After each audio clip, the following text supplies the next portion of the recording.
this on. And then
Testing 1 2 3. Testing 1 2 3. Testing 1 2 3. Test 1 2 3.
Good afternoon. Thank you to our witnesses, first and foremost, for being here today.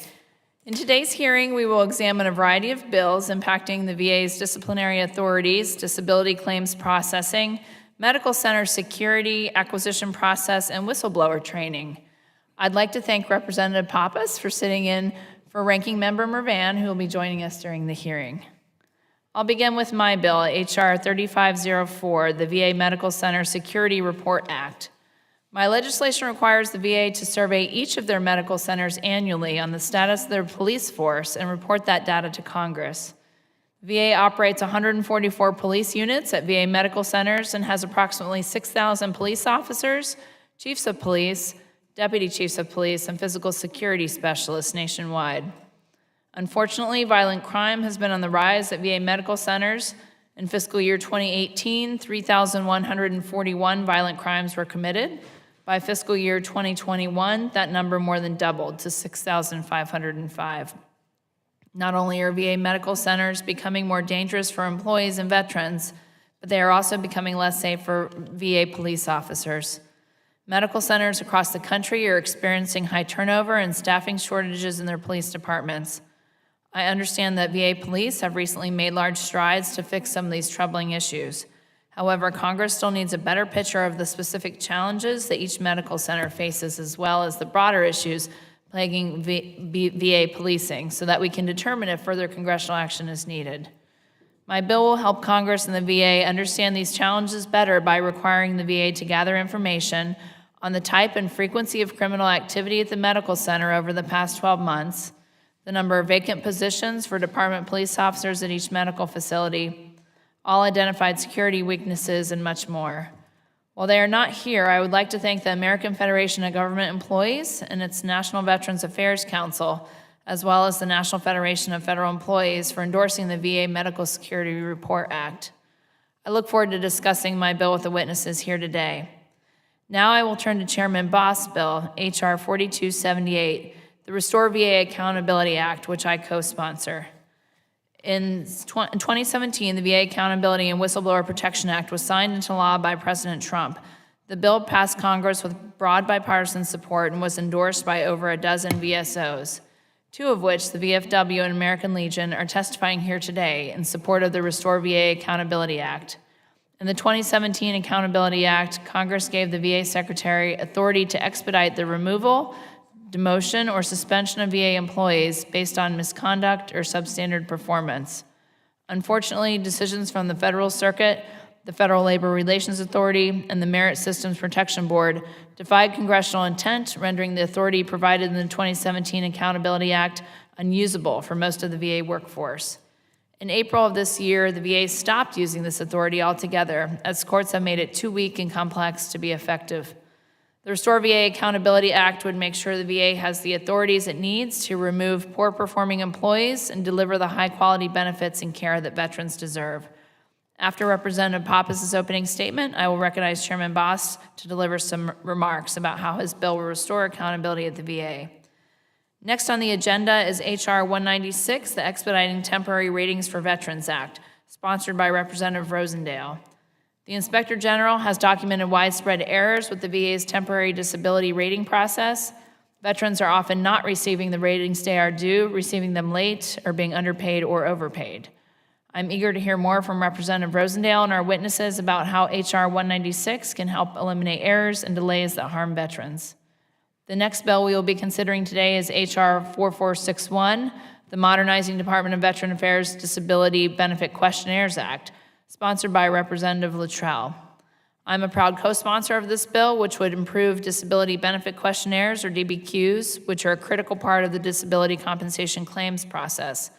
Current practice does not require VA contractors who perform disability exams to submit DBQs in a format that can be easily processed by VA's claims automation software.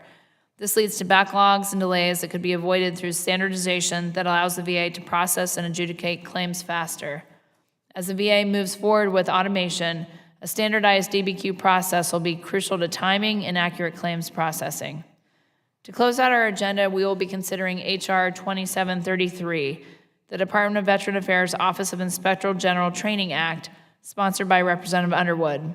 and H.R. 4225, the VA Acquisition Review Board Act, sponsored by Ranking Member Mervan.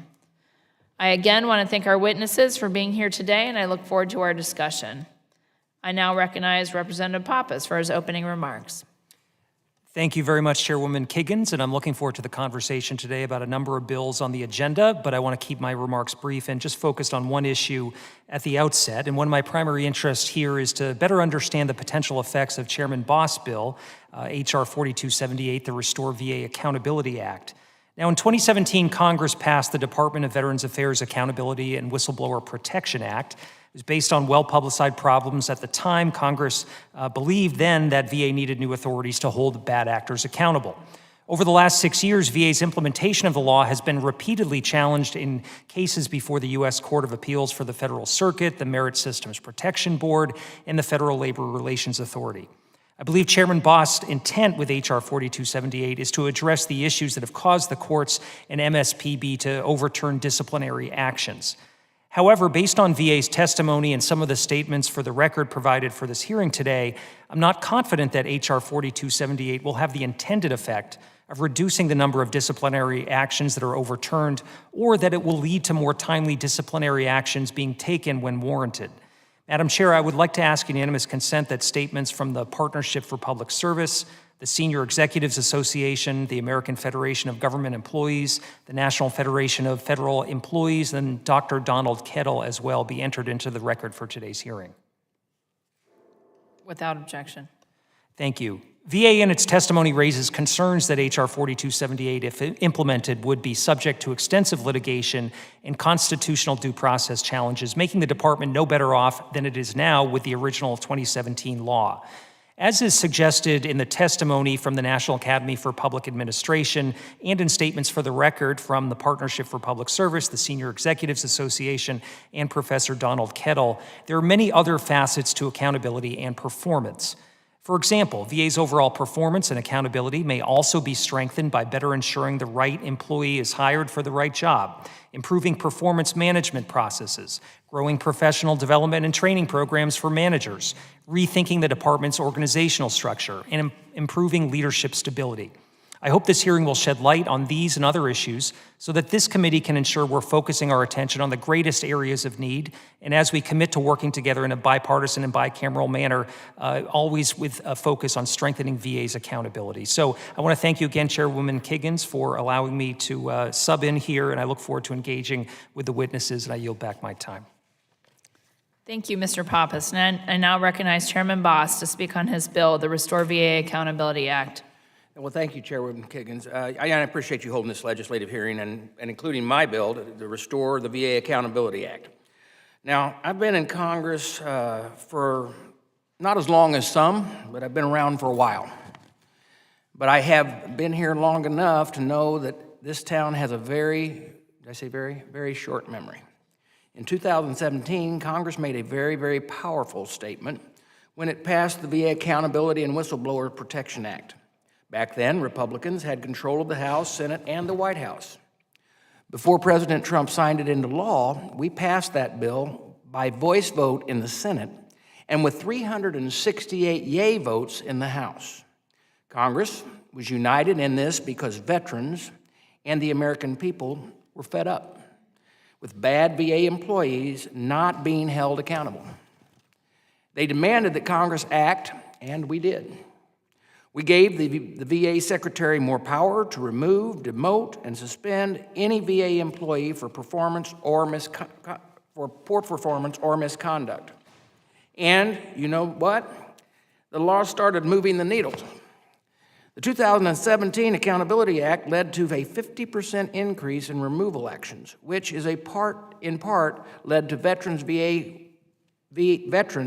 VA-wide trust scores increasing from abysmal 59% in 2016 to an 80% in 2020. Veterans were at the core of VA's mission, not bureaucrats. Let me say it again. Veterans were at the core of the mission, not bureaucrats. However, starting in 2018, the administrative courts began chipping away at the law's effectiveness, ruling contrary to Congress's intent, and Congress's intent was clear. I remember because I was there.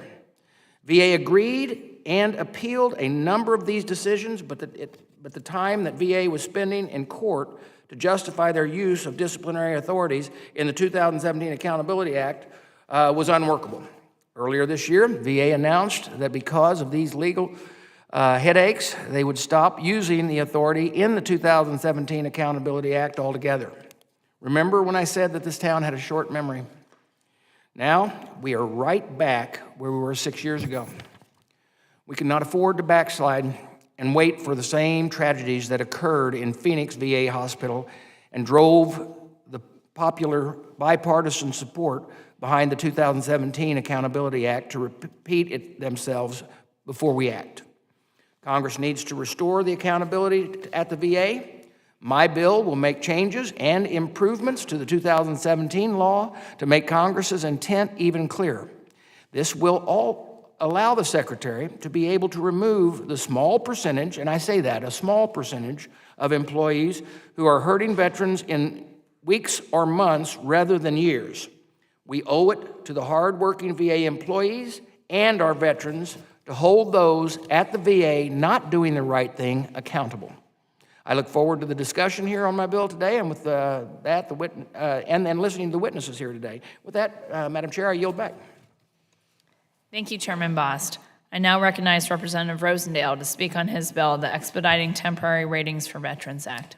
Thank you very much, Chairwoman Kiggins, for holding this hearing. My legislation, H.R. 196, the Expediting Temporary Ratings for Veterans Act, would directly help some of the sickest veterans who depend most on VA disability compensation benefits. When a veteran is hospitalized for at least 21 days for a service-connected condition or illness, current law grants them a temporary increase in their disability rating to 100%. The problem is, those rating increases may not be granted before the veteran leaves the hospital, or granted in the right amount, or granted at all. The Office of Inspector General has documented widespread errors in a 2020 report. In their sample audit, 42% of eligible veterans had their benefits adjusted incorrectly or their claims improperly processed. When the VA makes a mistake and overpays the veteran, that overpayment is sometimes collected as a debt. That's unacceptable. The VA should not be hassling ailing veterans for the VA's own errors. The good news is we have everything that we need to solve this problem. The VA already has all the medical records information it needs to determine who is hospitalized. That's in an existing EHR system that is functioning. It's called VISTA. The VA has been conducting a limited pilot program to automate these temporary total disability claims for certain veterans with cancer. My legislation would expand this successful pilot in 1 year to speed up claims processing for veterans hospitalized with all illnesses or conditions. Of all the VA benefits claims processes, I think this one is the best candidate for automation. Speed is critical, and the existing manual process tends to lag. It's also a relatively simple eligibility criteria that a computer is capable of handling. I want to point out what it is not. It is not the machines taking over. VA employees will continue to make every eligibility determination. They will always decide whether to accept or reject what the automation software proposes. It is also not automation of every claim. There will still be situations where the available medical evidence is not sufficient or that information is not compatible. Employees will process those claims manually. I think this is an idea whose time has come. We can use IT to make veterans' benefits more timely, accurate, and consistent. Thank you, Madam Chair, and I yield back. Thank you, Representative Rosendale. Before we get to testimony, I will introduce the witnesses on both panels. On the first panel, we have Mr. Louis Ratchford, Chief Security Officer for the Office of Operations, Security, and Preparedness at the Department of Veteran Affairs. He's accompanied by Mr. Rondi Way, Executive Director for Human Capital Programs at the Office of the Chief Human Capital Officer. Mr. Ray Tellez, Acting Assistant Deputy Undersecretary for Automated Benefits Delivery. and Angela Billups, Executive Director for the Office of Acquisition and Logistics. Also on the first panel, we have Mr. David Case, Deputy Inspector General of the Department of Veteran Affairs. On the second panel, we have Mr. Joshua Hastings, Veterans Benefits Policy Analyst for the American Legion, Mr. Patrick Murray, Director of the National Legislative Service for the Veterans of Foreign Wars, Mr. Clint Romesha, retired Army Staff Sergeant, Medal of Honor recipient, and Emeritus Board Member of America's Warriors Partnership, and Ms. Terry Gerton, President and Chief Executive Officer of the National Academy of Public Administration. I ask witnesses on the first panel to please stand and raise your right hand. Do you solemnly swear that the testimony you are about to provide is the truth, the whole truth, and nothing but the truth? Thank you. You may be seated. Let the record reflect that all witnesses answered in the affirmative. Mr. Ratchford, we will start with you. You are recognized for 5 minutes to provide your testimony.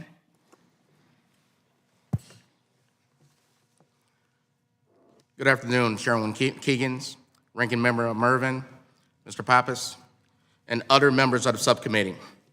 Thank you for inviting us here today to present our views on several bills that would affect VA programs and services. Joining me today are Mr. Ray Tellitz, Acting Deputy Undersecretary for Automated Benefits Delivery, Dr. Angela Billups, Executive Director, Office of Acquisition and Logistics, and Mr. Rondi Way, Executive Director, Human Capital Programs. Bills on the agenda today include those on expediting temporary ratings for veterans with service-connected disability that requires hospital treatment or observation more than 21 days, mandatory awareness training for VA employees on reporting and cooperating with the Office of the Inspector General, an annual security report regarding medical center police services and personnel. Additional bills on the agenda include the establishment of an acquisition review board for all major acquisition programs, amendments to Sections 713 and 714 of Title 38 of the United States Code, and finally, a requirement that disability benefits questionnaires results from non-VA clinicians are transmitted to VA in a machine-readable format. First, as it relates to H.R. 196, Expediting Temporary Ratings for Veterans Act, VA cites concerns with this bill, as the current automated information technology framework does not support automation of ratings. Due to the significant level of human adjudicative discretion needed for this type of medical association, a programmatic determination with technology solutions could lead to incorrect benefit determinations. Additionally, the bill requires modification to information technology solutions within 1 year of enactment. However, VA anticipates approximately 2 years to fully implement this act. The second bill, H.R. 2733, Department of Veterans Affairs Office of the Inspector General Training Act of 2023, would require OIG to develop training for VA employees. While VA appreciates the support of these efforts to train and educate employees in reporting misconduct, fraud, waste, and abuse, the proposed legislation is redundant to existing VA mandatory training currently provided to all VA employees. Third, H.R. 3504, VA Medical Center Security Report Act of 2023, would require an annual security survey to be completed by medical center police personnel and a report provided to both committees that address multiple components of VA law enforcement and security programs, relationships with local law enforcement organizations, and efforts to address criminal activity at or near the medical centers.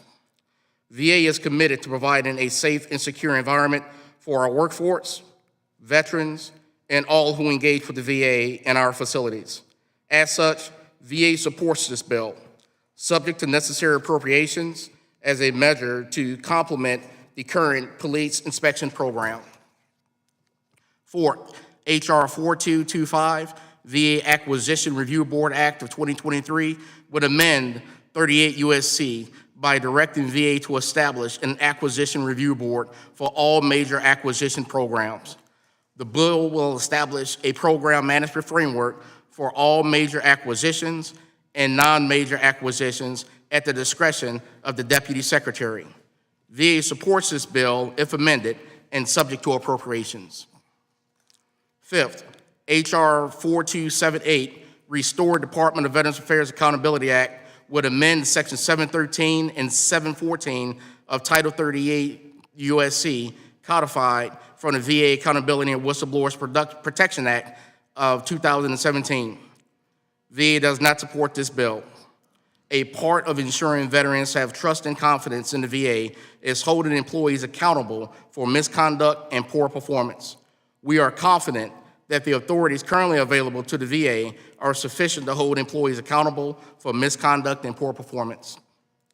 Lastly, Modernizing Department of Veterans Affairs Disability Benefit Questionnaires Act would require the transmission of disability benefit questionnaires results from non-VA clinicians to VA in a machine-readable format within 180 days of enactment.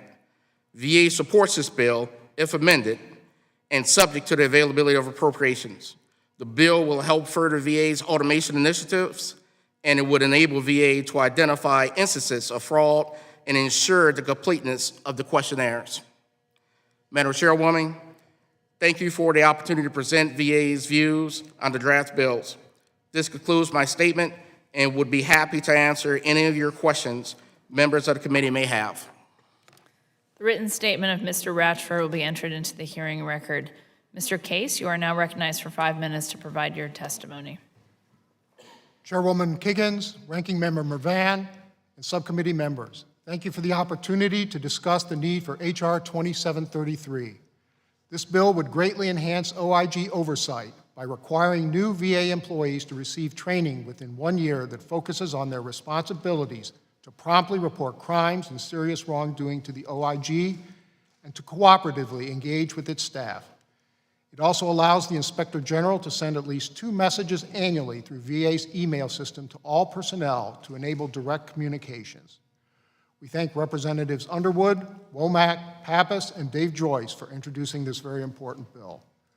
We also gratefully acknowledge that in September 2021, Secretary McDonough required current and incoming employees to complete one-time OIG training within a year, an important step in improving VA's culture of accountability.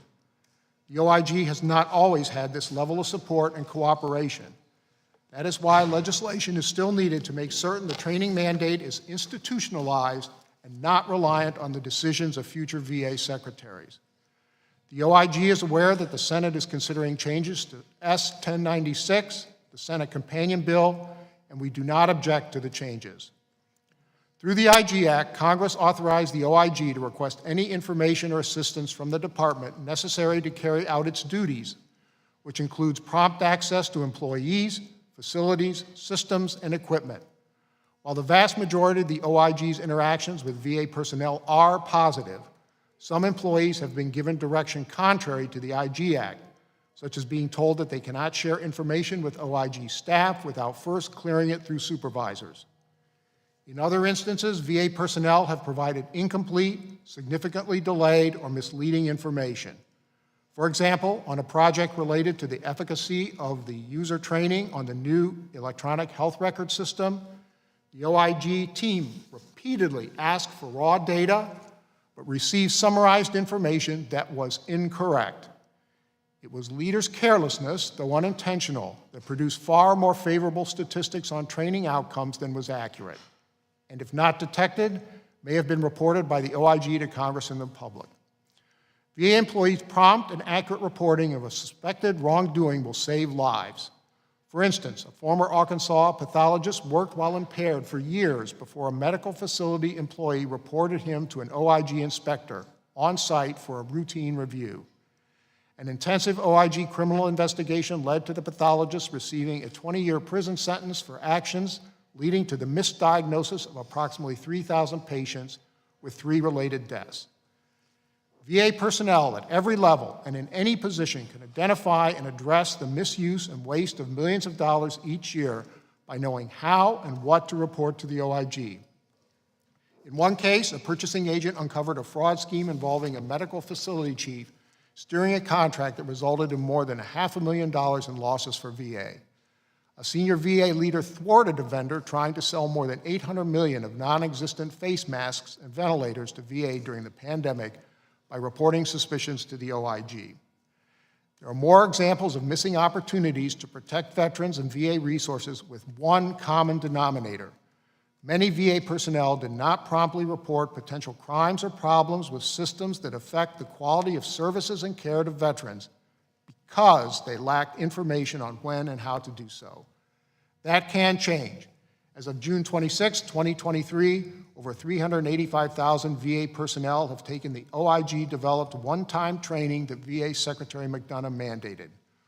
Only about 1.6% surveyed after the training disagreed or strongly disagreed that it was useful. That effort must continue as VA ramps up its hiring of new employees. In closing, the OIG appreciates the support this committee and the full House demonstrated in passing similar legislation in the 117th Congress. H.R. 2733 would educate all VA employees on the OIG, an independent oversight agency outside VA reporting lines. We strongly believe that this training will empower VA staff to contact the OIG when they encounter potential instances of fraud, waste, abuse, or gross mismanagement. Chairwoman Kiggins, I would be happy to answer any questions you or other members of the subcommittee may have. Thank you, Mr. Case. The written statement of Mr. Case will be entered into the hearing record.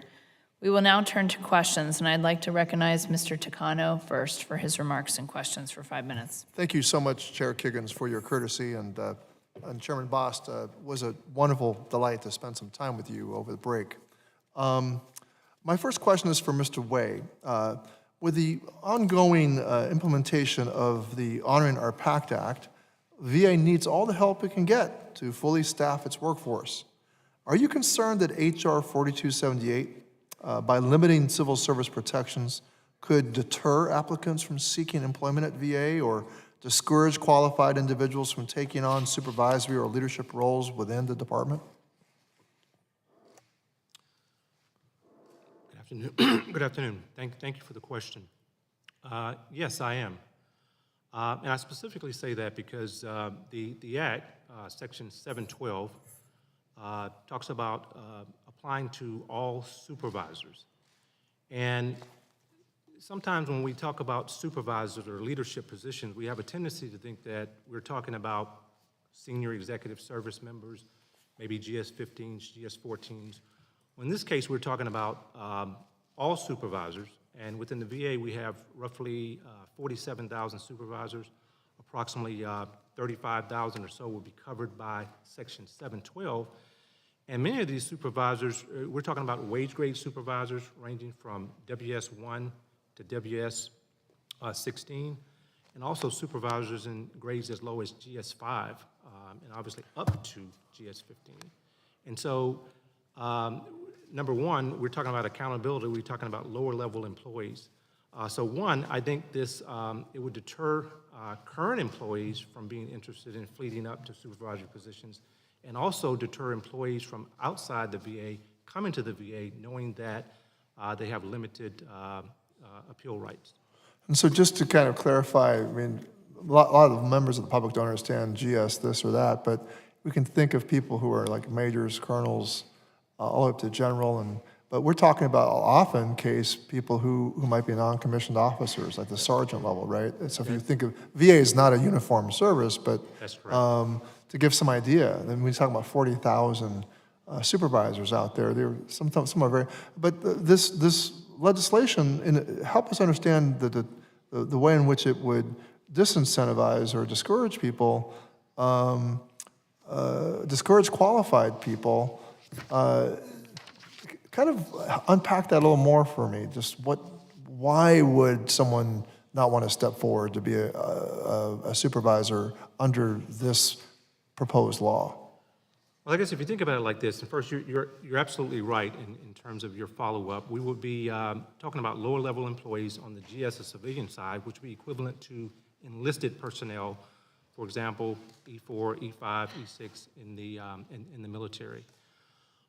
Specifically, what I'm referring to here is essentially, these employees would be treated very similar to the way senior executive service members are treated right now under the current act with 713, which basically means they would have, limited appeal rights, inability to go to the Merit System Protection Board, et cetera.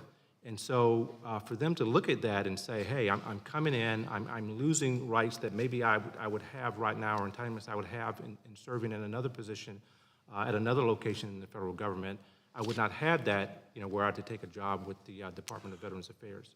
Well, so how many employees currently covered under Section 714 of Title 38 stand to see their civil service protections severely limited if H.R. 4278 is enacted? Do you have an idea, the numbers? Well, right now we're talking about if we do the carve out for their supervisors, we're talking about a number of, let's say, about 35,000 for a carve out of supervisors. But obviously the 714 overall, applies to a larger group. So 712, approximately 35,000 supervisors. Well, essentially, they become at will almost, because at will employees fired at will because they lack the protections that they currently have, and that's kind of what we see at the senior executive level, is people that are more easily dismissed. Is that correct? Well, certainly more easily in terms of, one, there would be a lower level of evidence required, substantial. All right, so not quite at will. I mean, that Right. It would be a lower level of evidence required. We would go from preponderance of the evidence to substantial evidence. And then we're talking about limited appeal rights in terms of, so we're talking about the overall due process would be different for them than other federal employees. Well, Mr. Wayne, my time has run out, and I certainly appreciate the chair's courtesy again, and thank you. Thank you. And I yield. Thank you very much, Mr. Takano. Now I will yield 5 minutes to myself for questions. Mr. Ratchford, I am glad to hear that the VA supports the VA Medical Center Report Act. You, your team, and the VA police officers across the country are the ones keeping VA employees and veterans safe. My hope is that my bill will give Congress more insight into the unique situation at each medical center so we can help you and your team do your job. Can you explain to me the importance of understanding the recruiting, training, and security challenges that are unique to each medical center? Thank you for that question. The men and women of the Department of Veterans Affairs that protect our medical centers as special agents, as police officers, as inspectors, K-9 handlers, work very hard every day. The challenges we have right now is across the portfolio when you look at law enforcement across the country. Right now, in this date and time, law enforcement across the United States, perhaps the globe, is facing very hard situations as far as retaining personnel, adapting to the new environment. Just as our local medical centers are seeing increases in violence, so are the communities in which we belong to are also seeing these same increases in violence. Working with partners such as the FBI, other international law enforcement organizations, advocate organizations, we're being able to work together to share practices and share trends that we're identifying to create better recruitment models, to identify what we need in the current environment to improve policing, and to make sure that we have the adequate number of personnel protecting our facilities, veterans, and all located on those grounds. Thank you. And it sounds like your 3-year inspection cycle is focused on external evaluations, and my bill would require medical centers to self-report their security and police force status. Does your office currently collect and track self-reported data? Yes, we do. Not in a formal process of a formal survey such as this bill is suggesting, but we do collect data from individual officers informally throughout the reporting process. Just nothing formally. That's correct, ma'am. So a key component of my bill is reporting from the medical centers on police vacancies. Earlier this year, I visited the Hampton VA Medical Center, and I was told that time they did not have a chief or deputy chief of police. I understand that recruiting is difficult, but how often do medical centers have vacancies, especially in senior leadership positions? It varies, ma'am. It varies from location to location. We currently have 139 police services across the United States, and they all are unique in their recruitment challenges as it pertains not only to their senior positions, but also to your junior ranks as well, too. Thank you. And Mr. Tellez, what efforts is the VA currently taking to make the review of DBQs submitted by non-VA clinicians more efficient? Thank you, Chairwoman, for your question. One of the things that we are doing to make them more efficient is we're accepting them in paper. We are scanning them, digitizing them, and we are scraping the data, looking for some of the data elements to track for anomalies, activities for fraud, such as that, connecting, where a veteran lives to where they may have seen a provider. That's an area that we're focused on right now with that. Great, thank you. And I now recognize Ranking Member Mervan for his opening remarks and 5 minutes of questions. Thank you, Chairwoman Kiggins. I am pleased the subcommittee is considering my legislation H.R. 4225, the VA Acquisition Review Board Act of 2023. This bill is based on numerous oversight hearings I chaired last Congress, which focused on several struggling IT modernization projects at the VA.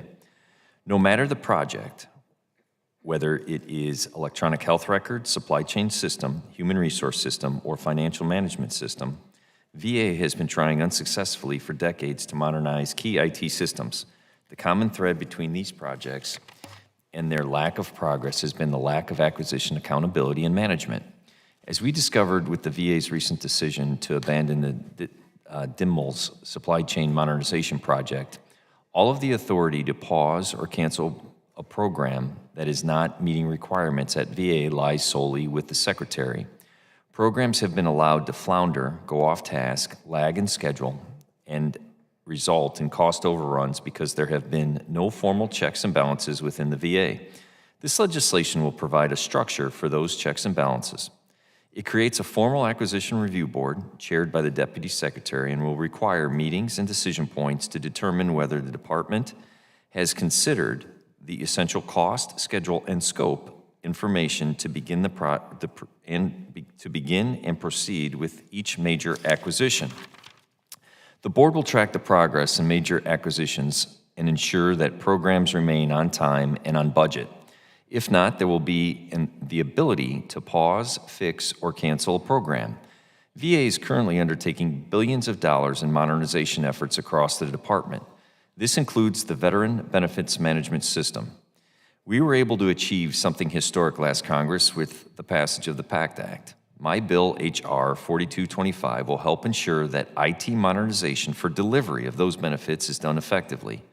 Toxic exposed veterans don't have decades to wait for VA to figure out a solution to modernizing VBMS, and we should do everything in our power to ensure it's done right the first time.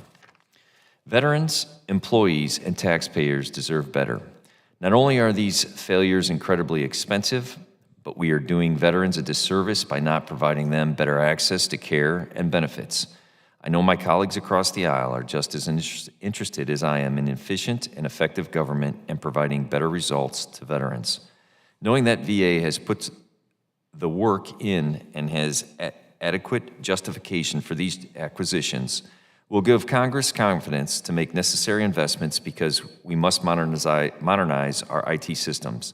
This legislation is a good first step, and I hope my colleagues will support it. I, of course, look forward to discussing the other bills on today's agenda, including Chairman Bost's H.R.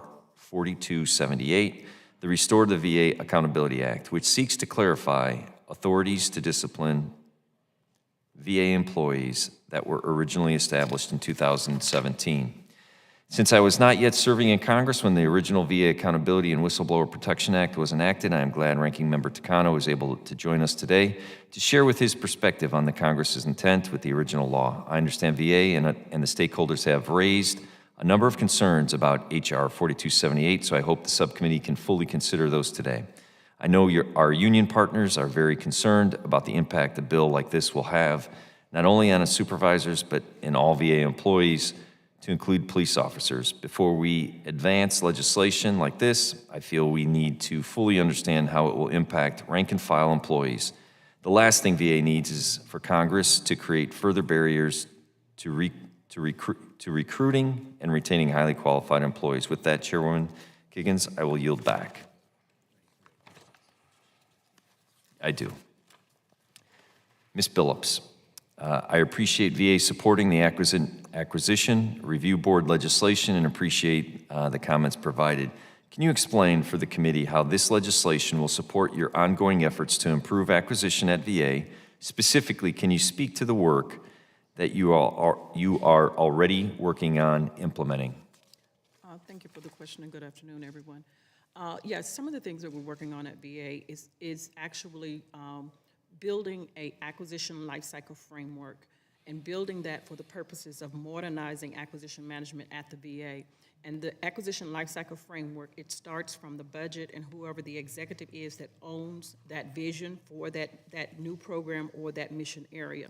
And so some of the things that we found that was missing, which was one of the reasons why we really appreciate this legislation, is because anytime you get ready to spend appropriated fund dollars for the purposes of a program, someone has to start that business case. Someone has to present that in a way so that the leadership, meaning the deputy secretary and the secretary, really understands how these programs are going to impact VA and the overall VA mission. So for that reason, this piece of legislation is really filling a critical gap that we have right now. We do have the acquisition lifecycle framework, but what we did not have, it started with the chief acquisition officer as the approval, and now this is moving back to the secretary and the deputy secretary, and that is something, in my estimation, that is needed. It is also something that was recommended by GAO. GAO recently did a study on VA major acquisition programs and non-major acquisition programs, and even though they said that the acquisition lifecycle framework that we have developed, it is going well,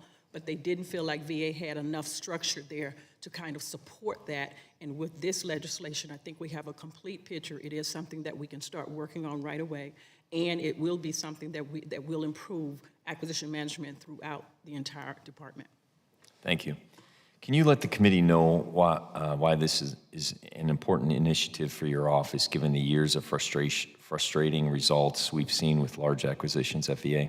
I think it is really because this legislation, from my perspective, it gets back to the heart of where these programs start and who is that real executive that's in charge. Because a lot of times we go to FACT-certified program and project managers. Those individuals are not the ones that own the mission area. They're not the one that sets the vision for the mission area. They're not the one that set objectives for the mission areas. So those executives who own these mission areas, they need to be a part of that process, and not just at the beginning, but throughout the process, because that is one of the reasons why the programs, and it's not just at VA, but this is one of the reasons why programs fail, because a lot of times people say, this person is a certified FACT program manager, but someone has to own that. Someone has to know what happens in the program for suicide prevention when those objectives are not being met. Someone has to be focusing on the big picture at all times with support from those individuals that are a part of the acquisition workforce, with support from the CFO, the CIO, and everyone that is a part of those programs. And this particular legislation will allow us to build a structure that we're calling an enterprise program management structure that will be used for both major and non-major programs. And like I said, it will fill a critical gap. And I know it would make a difference simply because we have examples now of where that executive who's in charge of these programs is not there at the table, and the stakeholders are not understood, and that is another reason why some of these programs are failing. I see that you have also emphasized the need for more resources to implement this bill, which I think are appropriate. Could you please explain how not fully resourcing this effort and the current acquisition reform efforts in your office will impact your ability to adequately monitor and oversee large acquisitions? One of the things that we have now, I have some skill gaps at the VA, and one of the things that we're doing, we're assessing the current skills, because what I found is that people are used to working the way that they have worked, but with the results that we're seeing, it's fully understood that some of the things that people have been doing is not working. So there are skills that are missing at the VA, and so that's one of the things that it will fill. We also need to look at, like I said, getting training to these, what I call for these executives who own these missions, I call them non-acquisition professionals, but they're definitely part of the acquisition community simply because they're the ones that make the decisions about the programs. They have the funding. They make a decision from a life cycle perspective. Are they going to use federal employees to get the work done for the program? Are they going to do a grant? Or are they going to look at a sister agency for a shared service? Or are they going to go to industry, which is where the acquisition process really begins? So it's many, many types of skill sets that we need, as well as to train that community from an acquisition community perspective and not just the acquisition workforce. Ms. Phillips, I thank you very much. With that, I yield back. Thank you, Mr. Mervan. Mr. Boss, you are now recognized for 5 minutes for questions. Thank you, Madam Chair. Mr. Way, what evidence do you have to prove that VA's current availability authorities are sufficient to hold employees accountable for misconduct or poor performance? Thank you for the question. When assessing the situation, when we think of accountability, we look at a holistic approach in terms of actions taken across our entire population. From FY16 to the present, we've taken approximately 39,000 actions against VA employees, roughly 4,900 to 5,000 a year on average. And so we've been consistent, with that number prior to the Accountability Act and up until this point. So again, we believe we have the tools necessary to take action against employees. Maybe you can explain, since you gave those dates, can you explain to me why there's such a huge dip in your disciplinary actions before the VA had passed the Accountability Act and now after it had been quit using it? Well, I mean, the charts are clear. So there was an initial uptick, and again, I'm talking about an average overall during that period of time. There was an initial uptick with the Accountability Act, and there was a significant focus during that time in terms of holding employees accountable. One, we think over time we do a better job of bringing in high-quality employees that don't require disciplinary action. Yeah. So we only take action when it's necessary to address misconduct or poor performance. So let me ask this. The VA's position then is that we don't need or want the authorities in Section 71438, right? You don't need or want them. No, what we're saying is, and keep in mind, we're saying we're satisfied with the authorities that we have tied to the Accountability Act. We're still using 713, as you know, but we do not need 71438. Right, that is correct. Because when Representative DeCano asked you about 71438 and that you used it, he said that you were using it, but you haven't been using it for some time. Is that correct? 714? 714. We paused 714. That's not correct. using it, correct? Right, we paused that back in April. That's All right, right. so just so you know, I've been investigating a situation in Southern California where a incredibly problematic employee could not be removed. By the way, he's a GS7 under traditional authorities. And I was informed by a senior VA official that the VA should have used Section 714 to remove that individual. Do you agree with that? So I'd have to, a couple of things. One, I think every situation we look at on a case-by-case basis. Our position is this. We know that there are cases from time to time that maybe are highlighted saying it takes too long to take action or remove an employee. But our position is that's not due to lack of authority to take action. We have the full authority. So you're just choosing not to take action? No, sir. What I am saying is this, is that most of the time that there appears to be a delay in taking action is on the front end. In other words, typically when there's misconduct, we have to conduct an investigation. The more significant the charges are, the more egregious the case, typically the longer the investigation takes. And certainly, I think all understand that it's necessary to do a thorough investigation in order to support any action that we take in the future. So that delay on the front end would be there whether we're using 714, 713, or Title V. Right. Because I'm going to run out of time, and I don't want to run out of time, I really do want to get to these questions. Sure. The VA's written testimony, it said that the VA is concerned about the bill defining which factors the department could consider when deciding whether to discipline an employee. However, VA's testimony does not list a single additional factor that they would believe they should be considered.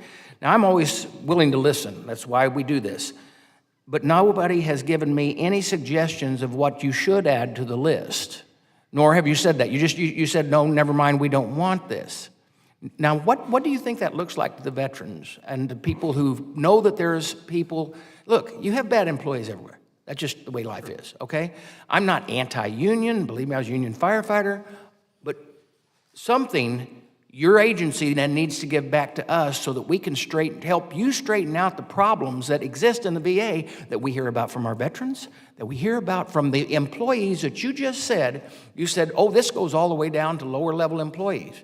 Well, you know what? Some of the people that are talking about this are the lower level employees saying how frustrated they are with the VA not being able to discipline and get rid of bad employees. That's a problem, and I would love to hear your suggestions. Well, a couple of things. As I said earlier, sir, whenever there's a delay, I can assure you it's not because we don't have the authority to take action. Typically, again, it's an investigation. Once an investigation is completed, of course, we have to go through due process, which includes a proposal, an opportunity to respond, and then a deciding official assessing that information and making an appropriate determination. And the outcome is not always removal. I mean, that's the purpose of due process, is to look at the charges and the specifications, and for a deciding official to make an appropriate determination. That's obviously a fundamental part of due process. But what I can assure you is that when there are egregious actions and they warrant removal, we have the authorities to affect those actions and to successfully defend them as needed. My time has run out, but I'm going to say this. Sure. I will always protect the veteran over a bureaucrat. Always. Know that. And the frustration that we're feeling with the reports we're getting back is why we're pushing forward with this. I would love your input to say, okay, maybe we should do this or do that. But it was working. It was working. For 2 years, it worked very well, and then the others got involved. But thank you. I yield back. Thank you. Thank you, Chairman Boss. I now recognize Representative Pappas for 5 minutes.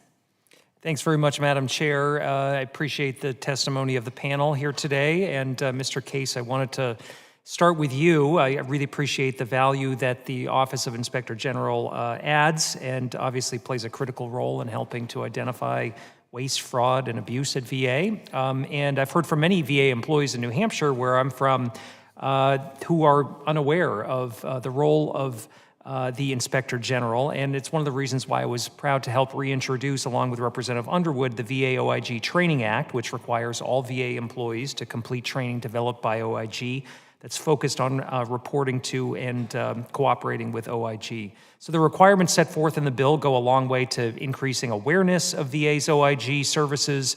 It reassures VA employees that they'll be protected if they report wrongdoing, and it returns that investment back to VA by protecting both our veterans and taxpayer dollars. While VA issued a directive in 2021, which was a positive step forward that requires VA employees to complete training within their first year, without the training requirement signed into law, it could easily be rolled back at some point in the future. In Mr. Case, you alluded to this in your testimony, the need to memorialize this in law, and I'm just wondering if you could comment a little bit further on the bill. VA says that this is unnecessary and redundant. Do you see it that way? And could you speak to the importance of this training moving forward? First, let me again thank Secretary McDonough for his support of the training that's in existence now. And we believe strongly that this legislation is necessary and critical so that the training can be institutionalized. And future secretaries, who may have different priorities, different approaches, cannot change the mandate. And so that's the critical reason for having this training. As to its redundancy, VA employees who have taken the current training would not have to take it again. The provision in the training 2F that has caused some confusion simply underscores that the OIG's independence is impaired if its own training is not distinct from internal VA offices such as OAWP.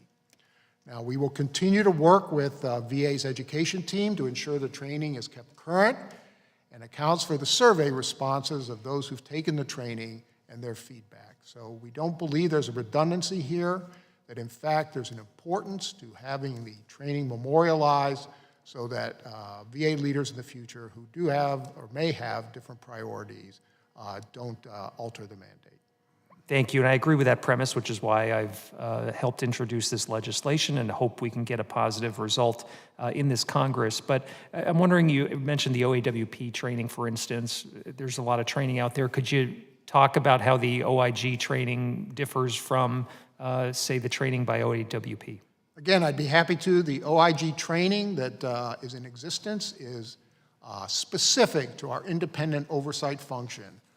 By having the separate training from internal VA offices like OAWP, it's clear to those taking the training that the OIG handles complaints outside the VA reporting lines. Moreover, the OIG has a broader mandate than OAWP and the other VA offices.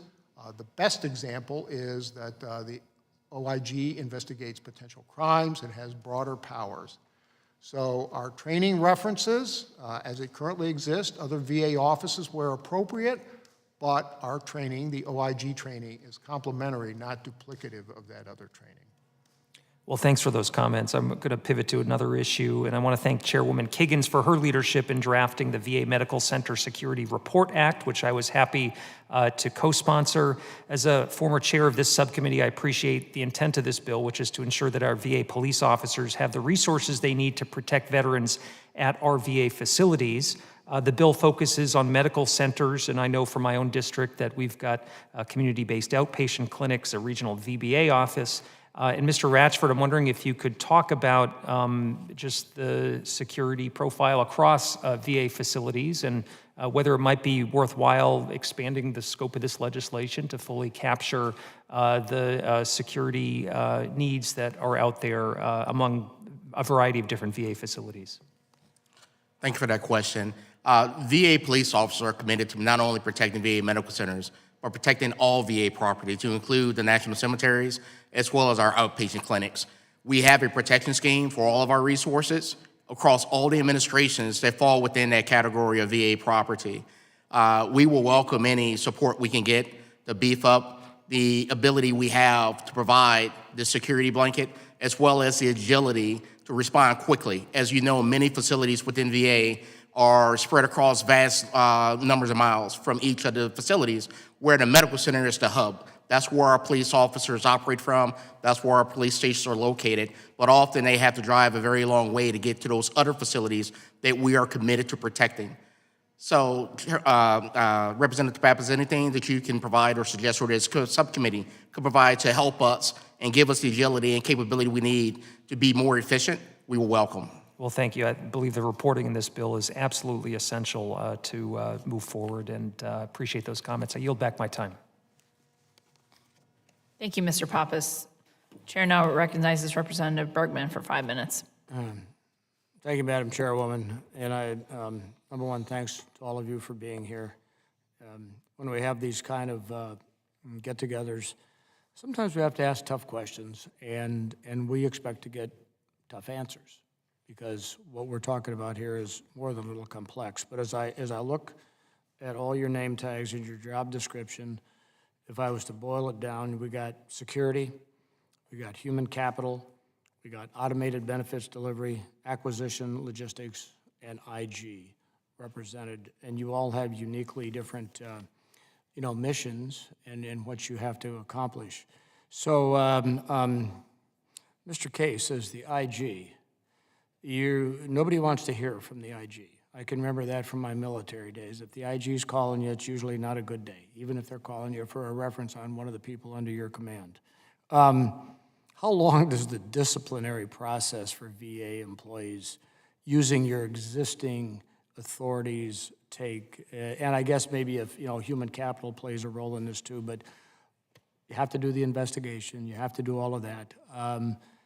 Has that time pretty much stayed steady over time, or has it increased? What are your thoughts? Yes, General, for the OIG perspective, we investigate fraud, waste, and abuse, and in that process, we will sometimes find problematic employees. And our reports typically, when we find that, will detail what the issues are, what the problems have been, but we do not have the power to actually discipline ourselves. That's within the purview of the VA.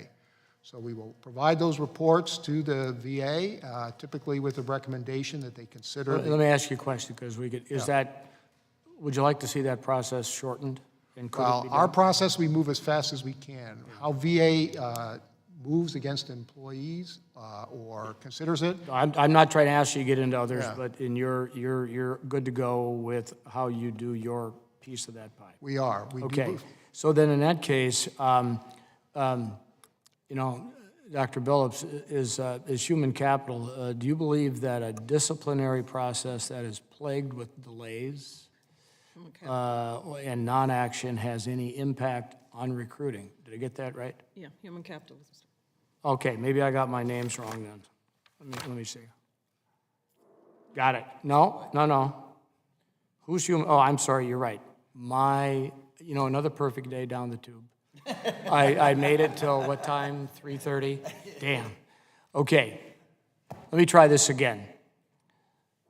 Mr. Way, same question.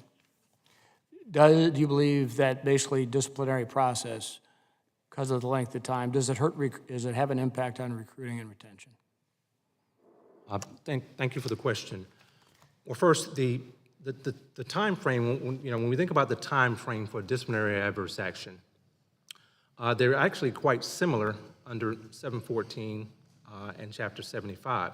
So, for example, Chapter 714. My question is, as all the numbers you give me and all the processes, does it have an impact on recruiting and retention, regardless of what numbers we're talking about?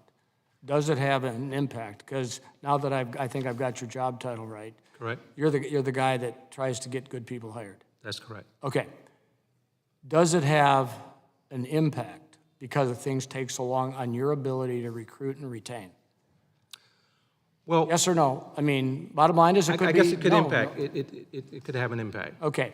So then let me kind of transition here because my time is running out. You know, one of the goals of the Modernizing VA Disability Benefits Questionnaires Act, boy, we need to shorten that one, is to shorten how long it takes a veteran to get disability benefits that they rate, by facilitating the automatic processing of the DBOs. We'll shorten that up.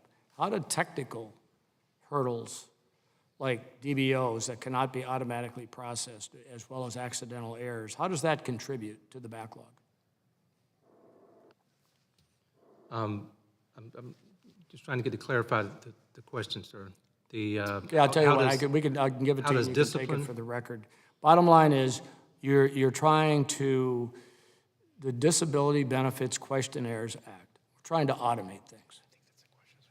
Yeah, I believe that may be a question for... Okay, so which one does that fall under? Automated benefits? Oh, of course, okay. We'll See, that, could we simplify I see my time is up, I'm not gonna waste anybody's time. And I'm easily confused, but it's hard enough to figure out and navigate what's going on at the VA. Think of the veteran, the average Marine, which Mr. Bost and I are. We have all the challenges we can, so we're trying to figure out ways to help from this dais to get those veterans the benefits and the expeditious nature. So with that, Madam Chair, I yield back. Thank you very much, Mr. Bergman. Representative Rosendale, you are now recognized for 5 minutes. Thank you very much, Madam Chair. Mr. Ratchford, in your testimony, you stated that we are confident that the authorities are sufficient to hold employees accountable for misconduct and poor performance. We do not believe any legislation is necessary right now to ensure accountability. Then why is the VA not holding bad employees accountable quickly if you have the authority? I don't know if this is better for Mr. Way or you, either. Yes, thank you for the question. We absolutely are holding bad employees accountable whenever misconduct occurs or there's poor performance. And we're doing that using our existing authorities, including Title V, Chapter 75, and Chapter 43.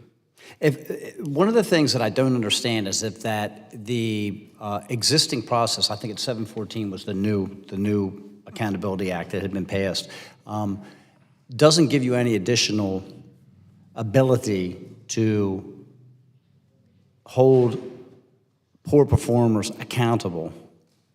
Then why everybody is pushing back so hard against it? Why are we just ignoring it? That's just a rhetorical question. I don't understand why we're pushing so hard against it if it doesn't have any impact. Because I can tell you, if something doesn't have any impact on me, I don't worry about it too much. So it just seems awful strange. As I hold a report here that was done on Fort Harrison just recently. What I will tell you is we have a tough time getting rid of bad apples. We really do. And I'm just going to read a couple of statements from this report because it hasn't been all put into the record yet and made public. Senior leadership decided to hire this employee despite multiple national provider data bank reports, medical license restrictions, and a significant malpractice settlement, which represents an error in judgment by multiple senior leaders. The former employee at Fort Harrison failed to meet standards of care on multiple occasions, exceeded their clinical privileges, and exceeded the scope of care provided at Fort Harrison. There was no ongoing professional practice evaluation for the former employee during their tenure at Fort Harrison. And then we have the statement that really concerns me, and I know that Fort Harrison is not unique to this experience, and that is, we found violations of the VHA policy and a significant risk to public health and safety related to the previous employee practice and oversight of programs intended to ensure continued competence of credentialed and privileged providers. Don't tell me that you're doing enough with the previous legislation. You're putting veterans' health at risk, and we've got reports that say so. And to try and turn back the clocks of time and not give us the tools that are available to make sure that the veterans get the benefits that they deserve and the health care, the highest quality health care that they have earned, is absolutely appalling. It's appalling, and it upsets everybody on this panel. In 2017, the Accountability Act led to a 50% increase in removal actions, which contributed to veterans' VA-wide trust scores increasing from 59% in 2016 to 80% in 2020. The Biden administration has decided to stop enforcing this bipartisan law. I was very proud to co-sponsor Chairman Boss to restore the VA Accountability Act, and I'm very concerned that if we do not pass this bill, it will result in trust scores going down. Veterans support this legislation. Veterans support this legislation, and that's what we're concerned with. We're here to protect the veterans, not the Veterans Administration. No offense intended. What concrete steps are you taking to ensure that the VA-wide trust scores don't decrease?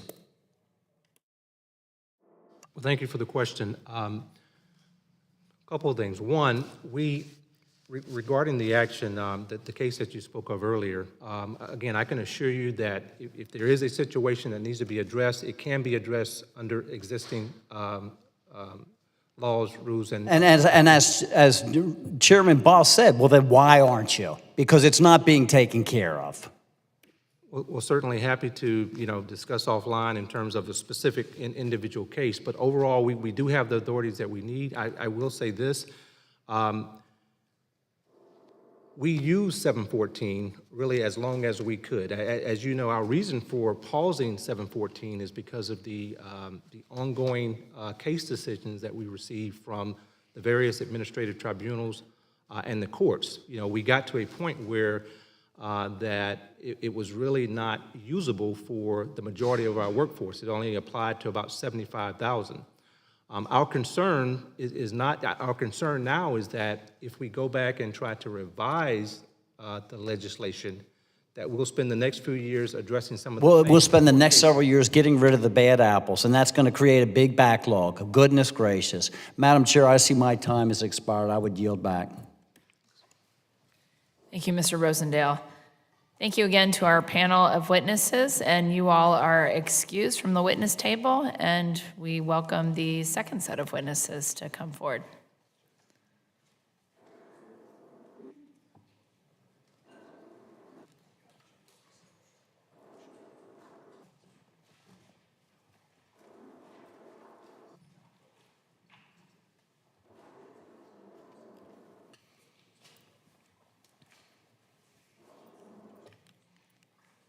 So they're getting sworn in. I don't have to introduce them.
Okay, I would now like to welcome the witnesses on our second panel to the witness table, and I ask you all to please stand and raise your right hands. Do you solemnly swear under penalty of perjury that the testimony you are about to provide is the truth, the whole truth, and nothing but the truth? Thank you. You may be seated. Let the record reflect that all witnesses have answered in the affirmative. Mr. Hastings, you are now recognized for 5 minutes to provide your testimony. Today I come before you a service-connected combat veteran, VA patient, and proud Legionnaire. I receive all of my care through the Department of Veterans Affairs, and I personally, like many others, experienced frustrations obtaining an appointment, confusion navigating the system, and difficulty receiving appropriate care. Chairwoman Kiggins, Ranking Member Mervan, and distinguished members of the subcommittee. On behalf of our National Commander, Vincent Triola, and our more than 1.6 million dues-paying members, we thank you for inviting the American Legion to testify today. In 2017, Congress passed the VA Accountability and Whistleblower Protection Act to increase staff accountability and improve protection for whistleblowers. In August of 2021, it was found that VA misinterpreted this act by the United States Court of Appeals. One of the protections assumed in this legislation was to mitigate the involvement of the U.S. Merit Systems Protection Board in certain decisions surrounding the employee. However, there was nothing written in the law to do so. This lack of clarity has allowed courts to dilute the VA Secretary's authority to hold employees accountable, protect whistleblowers, and keep veterans safe. Veterans deserve a process that delivers swift accountability for frontline workers, middle managers, and even senior executives. We must ensure VA leaders possess the tools necessary to hold bad actors accountable and protect those seeking a more productive and safer work environment. The processing of temporary disability ratings has been identified as a backlog barrier for more than a decade. Processing issues have led to substantial financial errors and contributed to unreasonable delays. The time it takes VA to grant such ratings ranges from a couple weeks to a couple months. There is no consistency. Veterans should receive their benefits in a consistent and timely manner. The American Legion believes increased automation can help reduce the claims backlog and deliver these benefits more efficiently. Regarding acquisitions, the VA has a crucial mandate to ensure that the procurement of goods and services is optimized to meet our nation's veterans. A 2022 GAO report highlighted the VA's approach to acquisitions was varied and unstandardized, leading to oversight difficulties and subpar acquisition outcomes. Moreover, the VA's EHRM program mirrors this chaotic nature. In the wake of mismanagement and delayed problem resolutions, its deployment has been stalled since June 2022, with costs escalating to an exorbitant $59.12 billion. Creating a standardized and transparent framework for managing major VA acquisitions would heighten accountability and contribute to a more uniform acquisition process, boosting the efficiency of VA procurement and ultimately enhancing the provision of care for veterans. This legislation would also help to facilitate VA's ongoing efforts to modernize the HRM system by ensuring the effective implementation of a single system across VA and bidirectional connectivity to the Department of Defense. The American Legion believes this is essential for reducing further delays and unnecessary expenditures. The American Legion has also grown increasingly concerned that the safety of our veterans, staff, and patients at VA facilities is in decline. A recent OIG report highlighted severe understaffing, a lack of proper training, and various security vulnerabilities.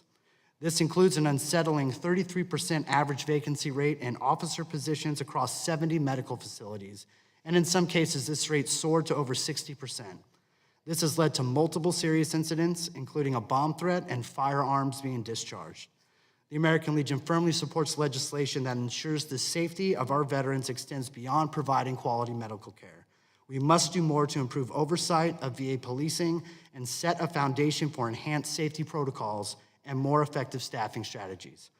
I'd like to conclude by thanking Chairwoman Kiggins, Ranking Member Mervan, and this subcommittee for your incredible leadership and for always keeping veterans at the forefront of your mission. It is my privilege to represent the American Legion before this subcommittee, and I look forward to answering any questions you may have.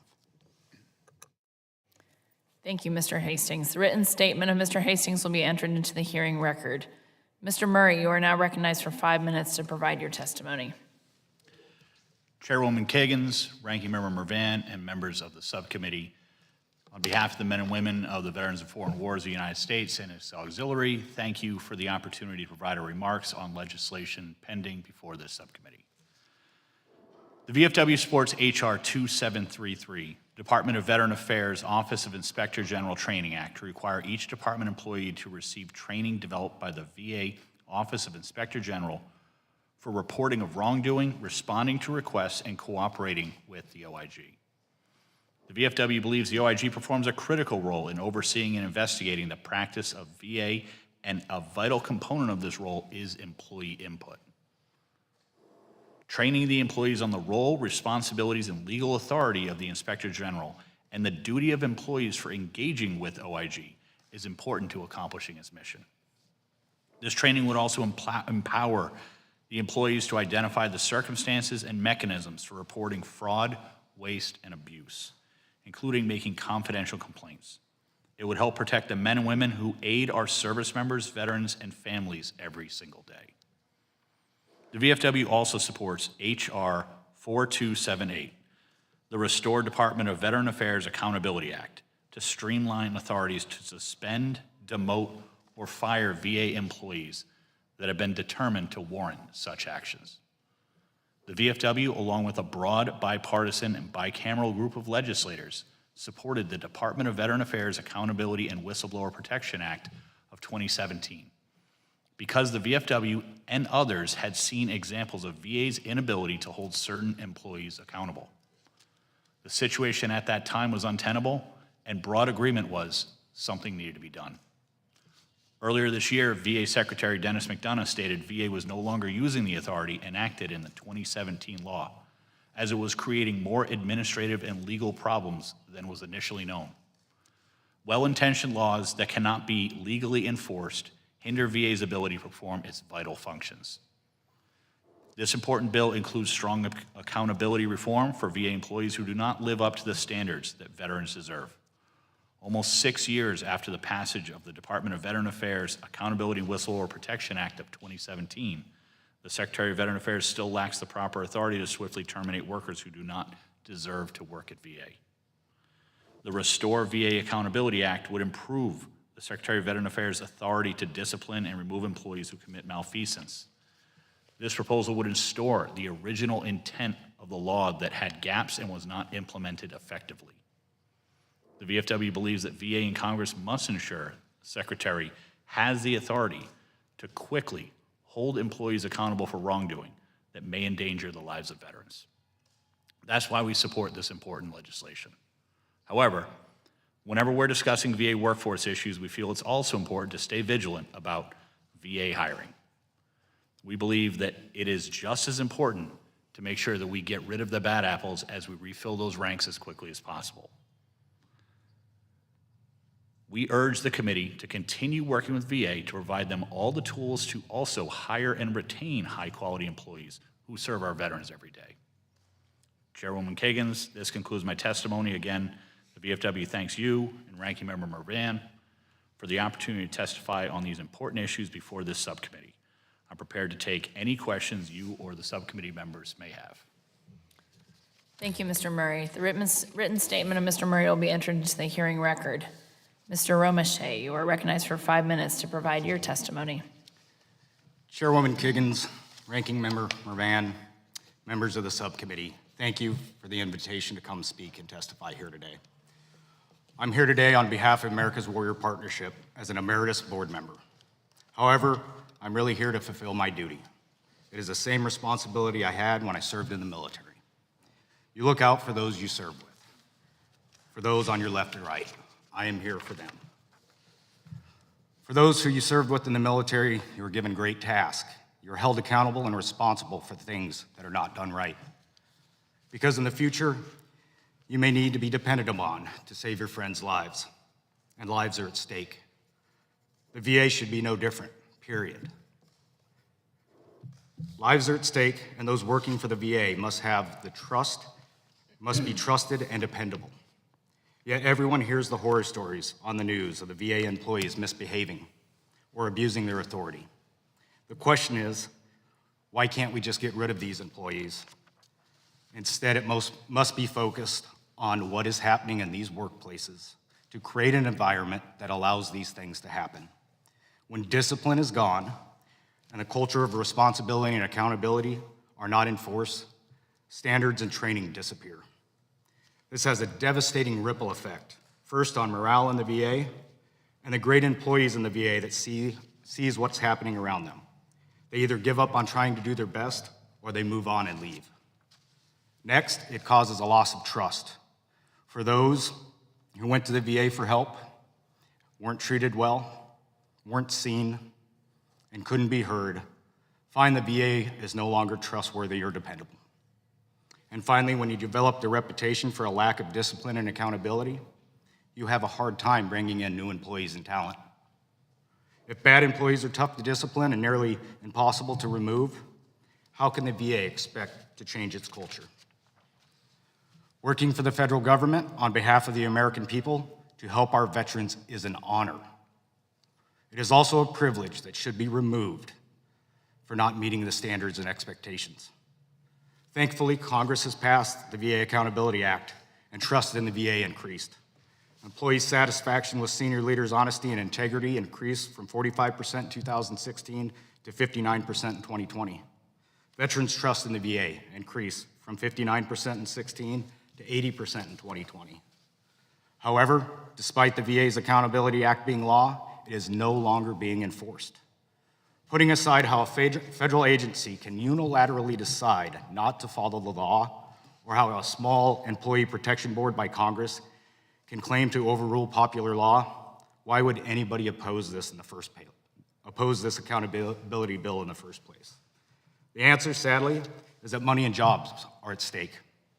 Some see the VA as a major job provider and a taxpayer-funded cash machine with a soaring budget.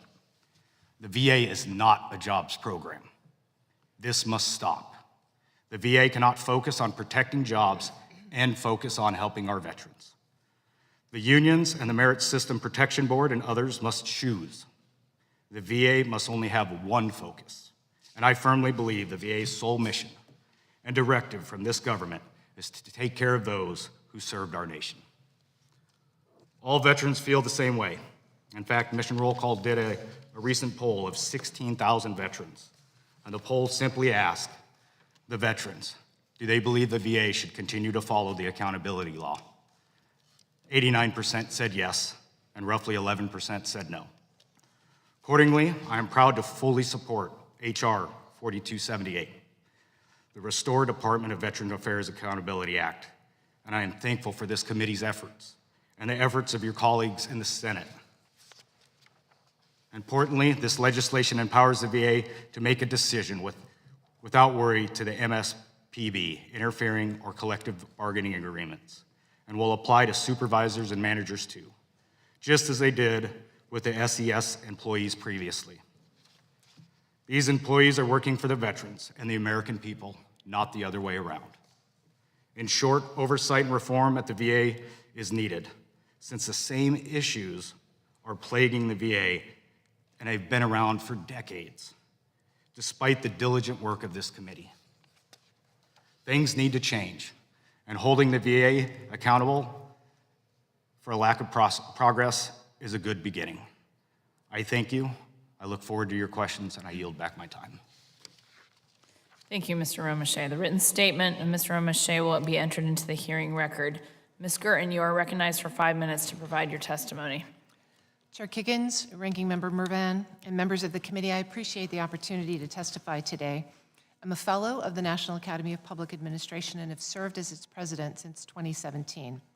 I'm pleased to offer our perspective on the issues captured in the Restore VA Accountability Act of 2023 legislation before you today. Our congressional charter precludes the organization itself from taking an official position on proposed legislation, so my testimony will reflect the Academy's history on these topics and our general recommendations. The Academy has deep expertise in federal human resource management topics. Over 50 of our fellows have experience in federal HR, and many of them were themselves federal chief human capital officers. Across our history, many federal agencies have directly engaged the Academy and our fellows for assistance in addressing organizational and individual performance and accountability. The Academy has long held the position that a professional, merit-based civil service is essential to effective delivery of government programs. We also endorse an accurate and intentional deployment of the term accountability. In some recent policy debates, accountability has become a euphemism for making it easier to fire public employees. The system surely needs more flexibility, and poor performers should not be retained in public service positions. But accountability means much more than that. It is a time-honored principle that government should be responsible for serving the public interest. Although we certainly need greater accountability in public service, what we most need is a system that holds administrators accountable for results. How well government employees accomplish the government's mission and what principles are pursued in doing so are the key issues. Over the past 5 years, we've worked with the National Oceanic and Atmospheric Administration, the Department of Homeland Security, Office of the Inspector General, the U.S. Merchant Marine Academy, and the U.S. Coast Guard Academy on matters of organizational culture and performance. In 2017 and 2018, we completed 2 papers, No Time to Wait, Parts 1 and 2, outlining a fundamentally new vision for the future of federal civil service that is mission-focused, merit-based, and publicly accountable. Taken together, these reports offer a roadmap for building an organization where a central focus on and understanding of mission drives performance at every level. We find that 4 general principles emerge in successful organizations. First, organizational culture impacts employee performance. Second, strategic workforce planning that links performance to mission enables effective performance management. Third, clear communication and consistent application of performance standards are essential. And fourth, there is no substitute for effective leadership. These principles in practice mean that across every branch, division, level, and rank, leaders clearly communicate and consistently enforce expectations. Systems are in place to compile and analyze data to inform workforce planning and management decisions so that decisions are evidence, not anecdote-based. Leaders are trained and tuned to manage a diverse workforce and provide clear guidance and feedback on performance expectations. The agency plans for and invests in training aligned to mission objectives, and employees feel valued and prepared for the critical missions to which they are assigned. One other Academy study is particularly relevant to today's conversation. In 2021, we delivered our congressionally directed assessment of the Office of Personnel Management. As one of many findings in that report, the panel observed that the complex web of legislation and regulation that has accreted around the topic of federal civilian personnel management makes it simultaneously challenging for managers and leaders to understand exactly what rules they are supposed to be following, easy to find loopholes that might be interpreted to permit otherwise unintended behavior, and simplest and safest to follow a path focused on compliance rather than innovation. All of this brings us back to the central topics of performance and accountability. The system surely needs more flexibility, and poor performers should not be retained in public service positions. At the VA particularly, our veterans deserve the highest quality service and care. But as I highlighted earlier, viewing accountability through the narrow lens of firing employees does the debate and the country no good. The ability to fire individuals for poor performance is no substitute for good leadership, an elusive quality that is impossible to legislate. It is far better to build organizations where mission and performance are aligned from the beginning, where systems are designed and implemented to provide evidence that can inform consistent and strategic decisions, and where investment in training provides a strong scaffold upon which to build individual competency. Then an organization can be truly accountable to those who matter most, those they are created and funded to serve. Chair Kiggins, that concludes my statement, and I'd be pleased to answer any questions you or the committee members may have. Thank you, Ms. Girton. The written statement of Ms. Girton will be entered into the hearing record. We will now turn to questions, and I yield myself 5 minutes. Just wanted to briefly speak that the common theme in listening to you all speak about accountability, I mean, I couldn't agree with more, and that it's kind of a dual-sided problem, not just accountability for those who currently work for the VA, but how are we recruiting new providers, new employees, and that process. And we've heard that before. This is not the first time. And we just spoke earlier about when is Congress going to act on those changes so that we can expedite that hiring process. I certainly hear you, and it's a work in progress, but thank you for adding your comments as well. So, Mr. Hastings, as an American Legion member myself in Virginia, I appreciate the American Legion's support for the VA Medical Center Report Act. Could you talk more about the safety concerns you're hearing from your membership? Absolutely. Thank you for the question. One of the main concerns our members of our membership is the lack of security officers and the vacancies in place. This is a safety issue that not only affects veterans, but affects VA staff. We need to ensure that there are people in those positions, and not only that, but we need to ensure that the people in those positions are adequately trained to deal with the veteran that may come in there with a mental health crisis or something of that nature. And Mr. Murray, I appreciate the VFW's support for my bill as well. What sort of safety concerns are you hearing from your members when they visit the VA? Thank you, ma'am. Oftentimes, VA police are some of the first folks who interact with VA patients. We want to make sure that there are enough of them to be able to handle the job appropriately and that they are trained effectively. Because unfortunately, sometimes they are that first interaction with a veteran in crisis. We need to make sure that there are enough of them and they're properly trained to do so effectively. I would agree. And also on the civilian side, same issue with just supporting patients in our community that have similar interactions with law enforcement. So, Mr. Romeshay, thank you for your thoughtful words on the importance of accountability at the VA, particularly your focus on creating an environment that fosters accountability. I know you have some experience with accountability and with leading organizations. So can you talk a little bit more about upholding standards within an organization and how that leads to better results? You know, it's that cultural mindset. When you hold accountability, you bring in the talent that wants to gravitate to that. That's like any leadership position. But when it's not there, you continue to hear the same things when I talk to VA employees. Like the hardest thing to do in the VA is hire and fire. And when you have that toxicity that continues to grow and be infested in there, it's easy for the talent to want to leave and go somewhere else. So as we continue to move forward, we got to look at that. We got to look at those things. It's not, how do we just get rid of someone? How do we build a new culture that people want to come to, veterans want to be part of, that don't want to continue to sit there and show up and be told, look, as a VA employee, I don't want to see you as a veteran. But a veteran doesn't get the choice to say, I had a bad incident with a VA employee. I can't leave them, but they can kick me out. This is a culture, the mindset, just as a general leadership, as veterans that have served in all branches of the military, you get ingrained that you must build that culture of trust, accountability, responsibility, and hold to a standard and keep the standard. You cannot continue to lower it just to make numbers or just to employ people because that feels good.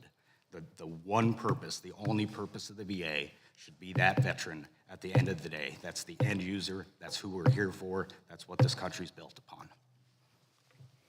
Thank you. And I know even Ms. Gerton spoke about, we can't legislate leadership and that just that culture and the climate at the VA. So we will continue to work on that. I hear you, though. So, Mr. Romeshay, again, and then how does the lack of discipline and accountability in an organization make it difficult to recruit and retain good people? I know you briefly spoke about it, but could you expand? When you have that lack of discipline and there's no accountability, it's hard to get good talent in there that wants to stay and be part of something. They're going to find better places to gravitate toward. So when you continue to lower that standard, don't have that discipline, you're attracting less talented people that are just showing up to collect a paycheck instead of showing up to understand what it means to serve this country by serving our veterans. And I believe I heard you say that the VA is not a jobs program, so I thought that was an interesting comment. Mr. Hastings, your testimony mentions issues that medical centers uncovered through the Legion's Systems Worth Saving program. Can you explain what these issues are and explain how you think increased accountability would have prevented them? Yes, thank you for the question. A recent System Worth Saving visit to Atlanta, Georgia highlighted numerous adverse patient safety events. This included weapons in the emergency department, medication mismanagement, both inpatient and outpatient, and surgical delays. It's not enough to say, I'm sorry when a veteran is hurt due to negligence or incompetence or even willful disregard of the law. We need to ensure that the VA has the ability to remove poor actors immediately who are harming an otherwise excellent VA healthcare system. Thank you very much, and I will now recognize Mr. Mervan for his 5 minutes. Ms. Girton, given your experience reporting on agencies across the federal government, are there best practices you've seen that would contribute to a culture of accountability and improved performance, which don't solely focus on firing or discipline employees? And also, I share the concern expressed in your testimony about accountability having become code for making it easier to fire public employees. What are some other ways we can help VA perform better for veterans? Sir, thank you for the question, and your point is exactly right. We see these kinds of issues across federal agencies, and culture change takes time. I think there are a couple of conditions at the VA that I would highlight initially that make performance management even more challenging. The fact that they have tens of thousands of vacancies puts extraordinary stress on the current employees. Any time that managers or employees are under stress, that opens the opportunity for bad behavior, and it reduces the opportunity for intentional performance management. So to Chair Kiggins' earlier point, addressing hiring at the VA is crucial to improving overall performance and culture at the VA. Second, the performance management systems are really complicated, and they're not designed to be personal, even though the impacts are personal. And managers are not trained on all the complexities of performance management. So an investment in training for the senior leaders and managers across the organization in the current processes for performance management, for progressive discipline, and ultimately for taking decisive action to remove an employee can help managers address the fear factor that often prohibits or inhibits the action for them to take action to address employee misconduct. So just off the top, those couple of things would be critical, but more importantly, clear and consistent administration of disciplinary processes is essential to building confidence and trust in the employees across the organization. Ms. Girton, in your testimony, you state that there is no substitute for effective leadership. Is it possible VA would benefit from a thorough, independent review of its leadership, culture, performance management systems, professional development, management and leadership training programs, and so forth? So that's certainly something that, as a congressionally chartered organization, you could address to the National Academy of Public Administration. As I mentioned in my testimony, we have fellows from across the federal government with extraordinary experience and expertise, and we've worked with a number of federal agencies, including the FBI, the Secret Service, the Department of Justice, who have documented similar sorts of challenges in terms of leadership and performance management. We'd be honored to bring that expertise to the VA if that would suit this committee's objectives. And for my own clarification, can you concisely and quickly define performance management so I have an understanding of it? I think of it as getting the best from your employees, ensuring that they're trained, that they're led, that they're assigned, that the tasks in front of them are clear, they understand, and they are equipped to accomplish those tasks, and then managing their performance against clear and measurable performance objectives and communicating their feedback. Okay, thank you. Mr. Murray, in your testimony, you state that in addition to empowering VA to hold employees accountable for wrongdoing, it is also important to ensure VA can quickly fill vacancies and retain high-quality employees. I'm concerned that the certain provisions in H.R. 4278 would eliminate rank-and-file employees' rights to be put on performance plans and to bar VA from considering employees' past disciplinary records before firing or demoting employees. Do you have any concern about this, especially given that so many VA employees are veterans themselves? And what specific provisions of H.R. 4278 would act as safeguards against the employees being removed for political, retaliatory, or discriminatory reasons?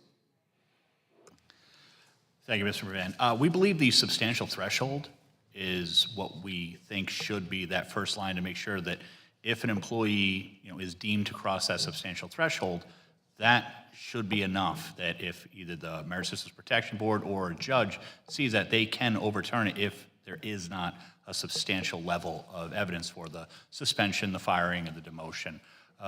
I completely agree that building a culture is critical to making this good. I've been privileged to be a manager and a leader. You manage things, you lead people, and not only at the VFW, but also in my previous position at Turner Construction. Even with the best efforts, you still need a tool just in case something doesn't work to make sure that, do the best efforts possible, the VA can try to build that great culture. There are still some bad apples that just need to go. And this is something that we believe is necessary as that fallback. Thank you. With that, I yield back. Thank you, Mr. Mervan. The chair now recognizes Congressman Bergman for 5 minutes. Thank you, Madam Chairwoman. Mr. Romesha, thank you for your very committed military service and also for traveling to be with us today.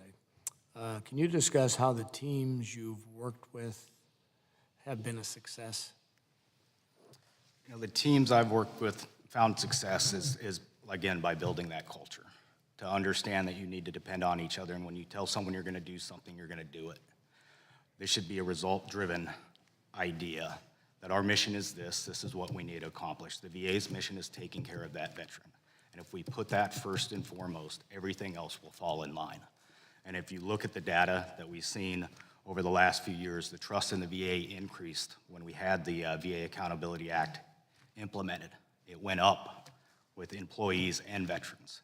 It's proven to work. There's the data right there, and as your team, you can see that. You can see where your investment pays off. That's that culture that we can get set in there and then implemented to show time and time again that it comes from that trust. I used to tell people, duty will get your guys to do their job, but when you build that loyalty and trust, they will charge into a hail of bullets for you. That's what I'd like to see our VA become. I think I can then interpolate how you'd answer, you know, do you think VA employees who care for veterans should be held to the highest of standards? I think that would be a simple yes. And lead by example, you know, is, you know, lead down, manage up, because you're always going to have the manure coming from on down on high that a good leader will deflect off their shoulders so it doesn't go on to those under their charge. That's what leaders do. When leadership takes blame and gives credit, that's when you got true leadership. Absolutely. So, Mr. Hastings, talk to me about the Modernizing VA Disability Benefits Questionnaires Act, which I said is too long an acronym before. Why is this standardization so important? Well, thank you so much for the question. It is very important to standardize our DBQs, our disability questionnaires. The process needs to be automated because really what we're seeing through our ROAR visits and our system we're saving site visits is many of our VA claims raters are overwhelmed, especially with the passage of the PACT Act. There's a lot of new regulations, and it's kind of a perfect storm of an increasing workload with increasing confusion. And so anything that we can do to help automate processes, to help take some stuff off of their plate, to help with their work-life balance, or even add time for necessary training to get up to speed on some of these issues, I think is absolutely necessary. So how do the claims backlog and the overall overly complicated process to obtain the disability benefits, how does that lead veterans to seek assistance through organizations such as the American Legion? Well, thank you for the question.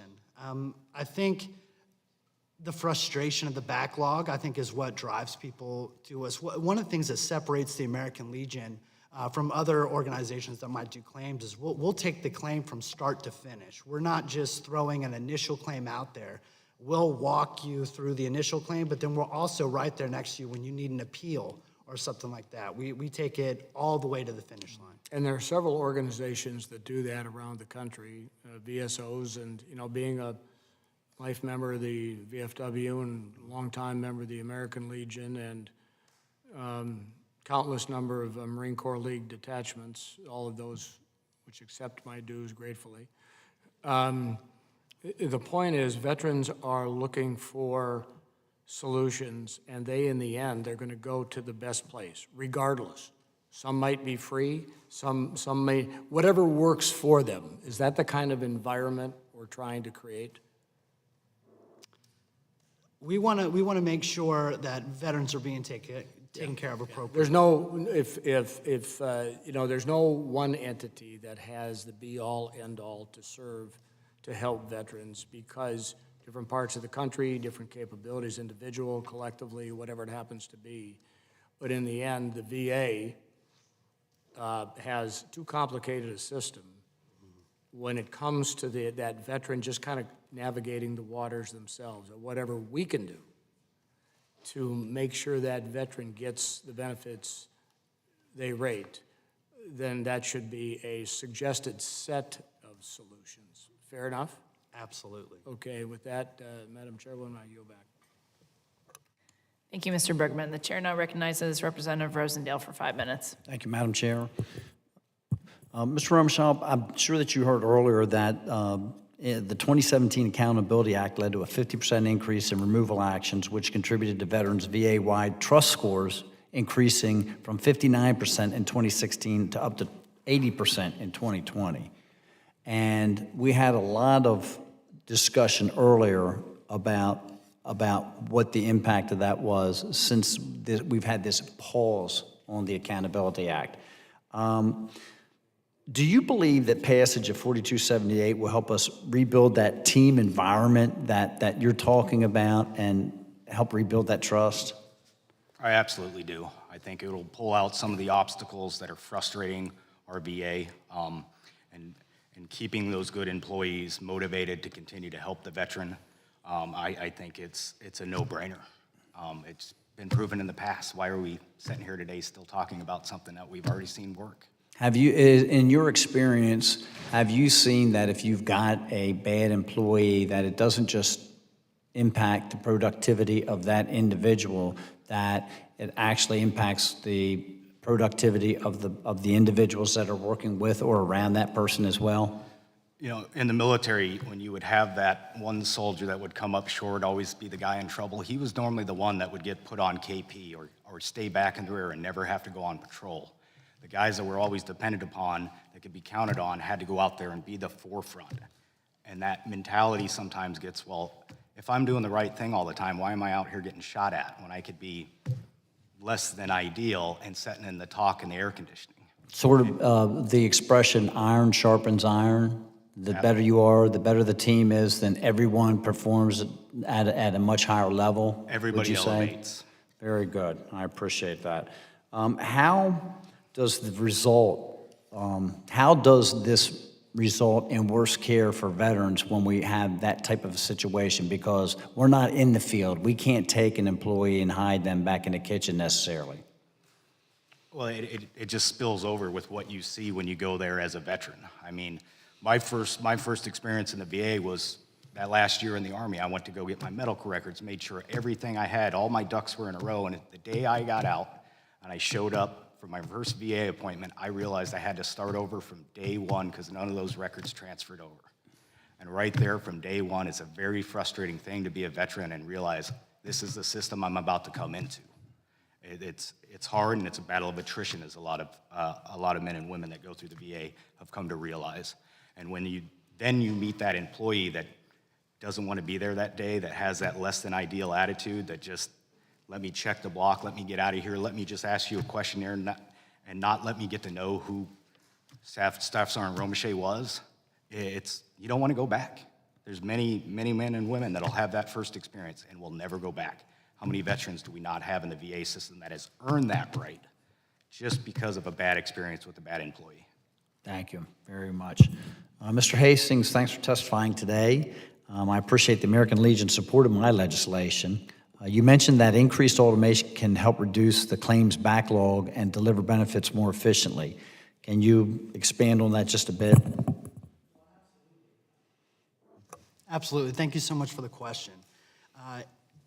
As I said earlier, increasing the automation, not only are we improving the process by eliminating things to an extent like human error and things like that, but by by improving the automation, we are taking things off of, like I said, the raiders' plates and giving them more bandwidth to deal with claims and issues more appropriately and really take their time. This is not a numbers game. It's not quantity over quality. We want to ensure that we're always pursuing quality, and I think automating some of the processes is the best way to do that. Very good. And what are some of the real-life impacts? Okay, you're dealing with the veterans every day. They come into the Legion. What are some of the real-life impacts of the delay or incorrect payments that the veterans are receiving because of this system? Well, I can tell you one of the most nerve-wracking thing you could ever get from the VA is an overpayment. And so really these claims, when the VA comes after you for things like overpayments and things, it is extremely stressful and puts a lot of pressure on the veteran. So it's hard enough getting the benefits that you deserve without having to worry about overpayments and things that are really on the VA's responsibility or errors. Very good. Thank you very much. And thank you all for coming out and testifying today. Thank you, Mr. Rosendale, and thank you again to our witnesses for being here. I think it's just the start of a longer discussion. I think some VAs out there are doing a great job, and I'd like to thank them on behalf. I'm sure we all have positive stories we could share too, but we're here to try to implement good change and meaningful change, and everything from electronic charting. I mean, I hear you about walking in the door and understanding that frustration as I'm a nurse practitioner by trade, and that electronic charting piece, just understanding all components of healthcare when that person walks in the door, so important. You know, I remember when I was I was a helicopter pilot, my squadron, I was a legal officer, and I loved that job because one of the things I did was to apply the UCMJ and kick people out of the Navy, my Navy, who didn't deserve to be there. So it's kind of a similar story with the VA, especially in my second career field as a nurse practitioner. I want my veteran, as a healthcare provider, them to receive the best quality of care they can. So it frustrates me, but I want to work super hard to do that same thing. The people that won't take care of my veterans, I don't need them on my team. That loyalty piece is so important to me in every single thing I do in life, as a Navy pilot, as a nurse practitioner, and as a member of Congress. So I think we all share and just really wanting to, again, implement good change and meaningful change. So we really appreciate your time, the travel that you made to be here with us today, and your thoughts. So thank you so much. I ask for a unanimous consent that all members shall have 5 legislative days in which to revise and extend their remarks and include any extraneous material. Hearing no objection, so ordered. This hearing is now adjourned.